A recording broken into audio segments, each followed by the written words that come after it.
Kim Jong-un is this tin pot dictator of a country that's got a GDP that's probably the size of Detroit, and or less. And he has been elevated to the world stage by Donald Trump as like some big major player and some guy who represents a real threat to world peace. But, you know, if I can just get world peace, I don't care if I get the Nobel Peace Prize. I just want world peace.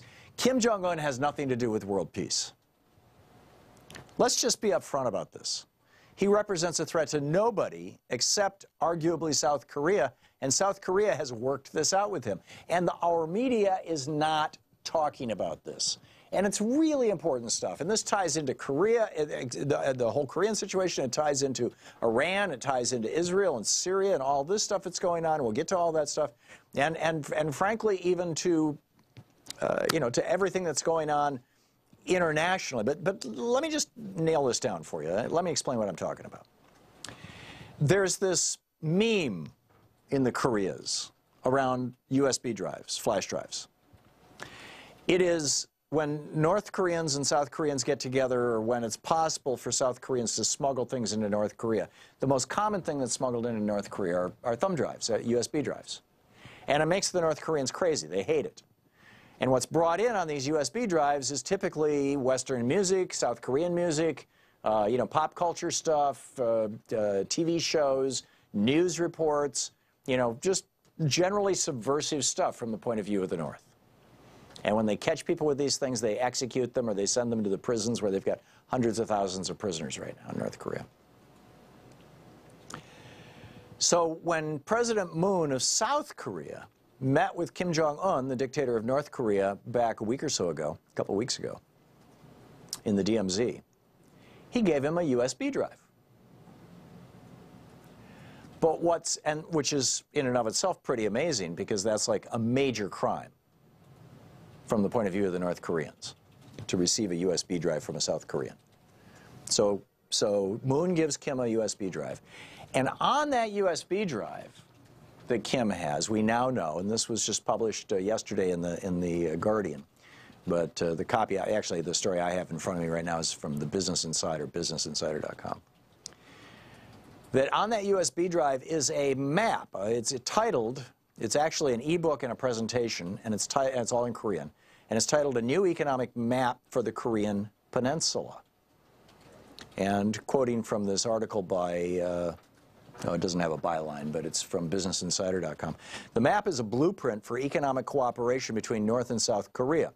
It includes 3 belts, one along the eastern coast and Russian border for energy and resources, another along the west coast for transportation and logistics, and a third across the land border for tourism. Moon, the president of South Korea, most likely wants to use the map, which also outlines gas pipes and an inter-Korean train network that could connect China, Russia, and Europe, to entice North Korea to keep, you know, keep to the Panmunjom Declaration signed at the DMZ.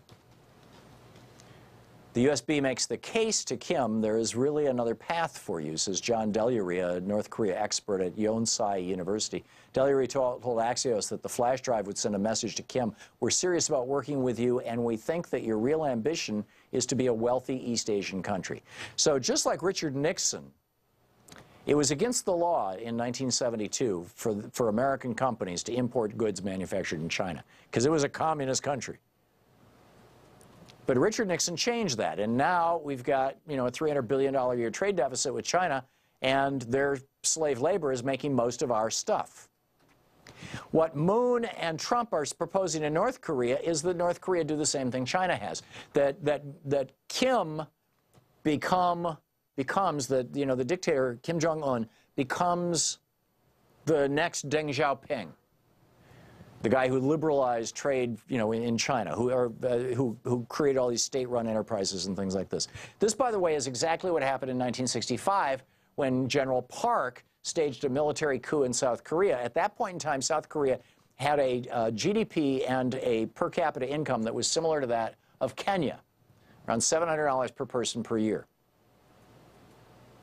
And Park industrialized South Korea and put into place import bans and encouraged the export of goods manufactured in South Korea. And in 10 years, he transformed South Korea from a backwater whose major export was human hair for wigs and fish into a major industrial power. What Moon is saying to Kim is, we'll help you do the same thing in the North. And Trump is all over this. Now, as I said, Kim represents no threat to anybody except South Korea. South Korea has figured out how to deal with him. Moon handled this whole thing himself. Moon ran for president on a platform of bringing Kim in and helping out and bringing peace to North and South Korea without expelling Kim. Kim now has like an 80%, the dictator of North Korea has like an 80% approval rating in South Korea. It was only 20% just a year or so ago. So this is what's going on. It's not Donald Trump who's making this happen. It's Moon Jae-in. It is the president of South Korea, the newly elected president of South Korea. But Trump goes over and he brings back 3 hostages, two of whom were taken during his presidency. Now, you'll recall during the Obama administration, North Korea released 11 hostages. 11. And Donald Trump never once said, hey, good job, Obama. But right now, Trump is running around going, hey, give me credit. I got these 3 guys out. Over at Democratic Underground, Louis C. posts a fascinating post. I recommend you read it. He says, I don't get it. Why is Trump praising Kim Jong-un for hostage-taking? He says they shouldn't have taken these hostages in the first place. This only encourages Un to take hostages in the future if things don't go well. He says, my analogy in all this is if some fool kidnapped my kid and then released him 2 years later, you can rest assured I'd be happy to see my kid, but I would certainly not be praising the kidnapper. Trump has essentially normalized this dictator, Kim Jong-un, because, he kind of understands him.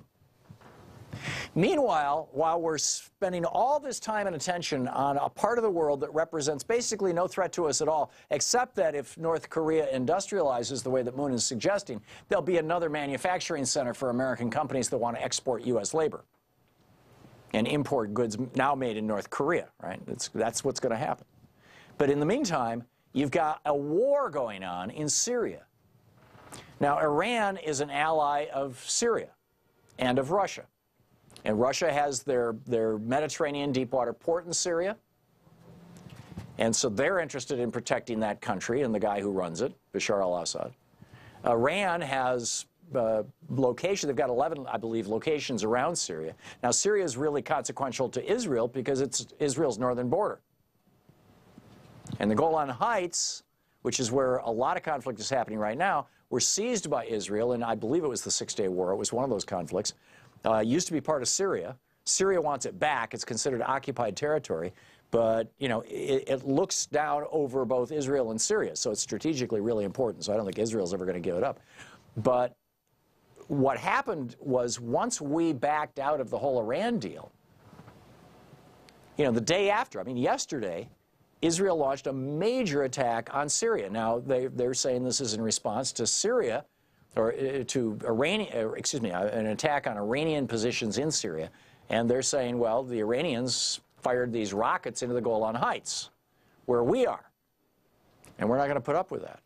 But there's some backstory here that's really important.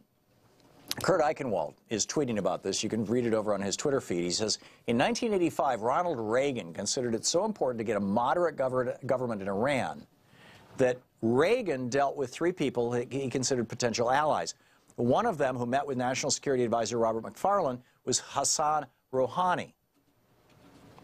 Because of that meeting, U.S. sent arms to Iran. This was the Iran-Contra deal. Rouhani became president of Iran, just like Reagan wanted. The hope with Rouhani being in office was that we would be able to kneecap the hardliners and begin steps of negotiations with the intent of establishing an Iranian-U.S. détente by 2030. And then he talks about how the Army War College said this is a whole long-term strategic play that we're doing. And we've got now Rouhani as president of Iran, right, taking on the hardliners. In fact, Eichenwald says, we were at the point where banking sanctions should have been removed. But no, instead, we spit in Rouhani's face because idiots see this as being about Obama.